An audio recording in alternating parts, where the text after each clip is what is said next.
Alex Antic is a senator in the federal parliament, represents the good people of South Australia, and he, like the rest of us, was gobsmacked by what happened today with the Chinese embassy rolling out their propaganda. Senator, what the heck did you think of that dog and pony show that we saw tonight?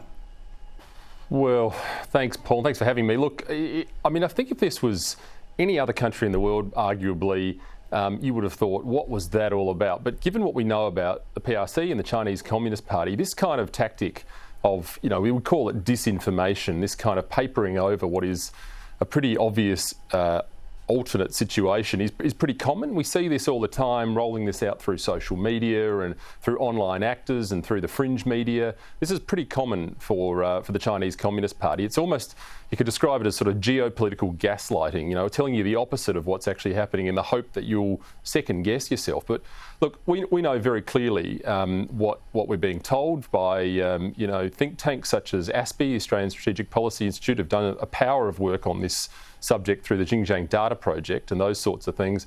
I think it's probably better to talk about facts and what's actually real here. And what we know is that there are significant and egregious human rights breaches going on, which won't be papered over the top of by simply a 5-minute video of people clapping and cheering Xinjiang a wonderful land. It's just simply not going to fly. And, we only have to look to the significant numbers of testimony that's come from survivors of forced sterilisation. People telling these stories, women telling these stories about having, IUDs forcibly, inserted, drugs given to them, surgical sterilisation, detention camps, sexual abuse, physical abuse. The list goes on, and it can be documented. So it was an extraordinary spectacle, but the truth is that we come to expect this from the regime. This is what we get. The United Front does this work here in Australia, and it's not uncommon, sadly. But is the expectation that this is all supposed to bait people like the Australian government into criticising them, so then we go down, some sort of three-dimensional chess where we end up having discussions about offshore detention and the historic issues that Australia has faced with our own Indigenous peoples?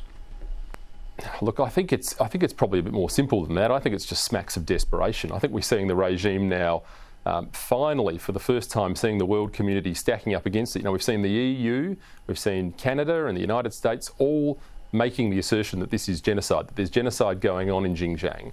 And it strikes me that this is a pretty standard play for the Chinese Communist Party. Go back, tell a different version, hope that some of it sticks, get online. That video and that press conference presumably will be all over WeChat tonight, all over social media being promoted and people being told that it's real. And I think it's just a stage of desperation. I think the worm has turned on this regime, and we've seen that in the last 12 months.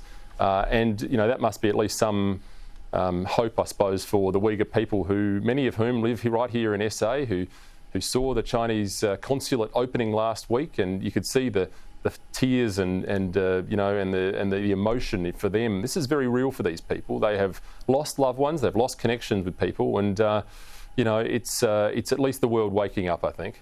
Good on you, Senator. Do appreciate it. Let's talk a little more detail a little further down the track. Thank you very much, Senator Alex Antic there in South Australia.